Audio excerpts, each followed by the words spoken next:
Alors Steve, une question qui me taraude, moi en tant qu'auteur de la pièce et metteur en scène, qu'est-ce qui fait que tu as accroché avec le projet Brin de folie sur le tour? Bah écoute, je trouve que le flyer est très joli. Bon, quand j'ai accepté, il est encore pas fait.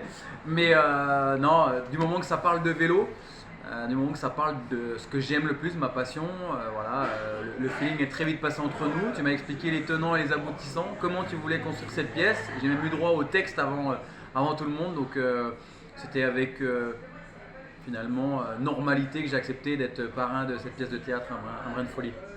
Et qu'est-ce que c'est pour toi, les fans du bord de route, les encouragements pour un coureur que tu as été professionnel, qui est toujours dans le milieu? Qu'est-ce que ça représente, les fans du bord de route? Mais c'est eux qui font la course. On est sur un stade à ciel ouvert qui est le vélo, donc sur le bord des routes, c'est un sport gratuit. J'ai été parmi tous ces suiveurs, parmi tous ces fans qui suivent les courses de vélo sur le bord de la route, qui viennent 2 heures, 3 heures avant pour voir les coureurs passer sur 10 secondes. Donc moi j'ai un profond respect envers tous ceux qui se déplacent pendant les 3 semaines du Tour de France, par exemple, et qui suivent l'aventure du Tour. Voilà, c'est bon enfant, c'est un super public. On n'a jamais vu une bagarre sur le bord des routes, donc pour moi c'est des gens qui sont très très très respectueux et qui viennent voir les héros des temps modernes, comme on dit.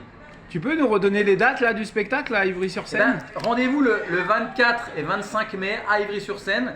Alors bien sûr c'est le premier week-end et puis derrière dans toute la France. Donc n'hésitez pas à suivre où sera représentée cette pièce. Et je serai là pour la première, évidemment, compte sur moi.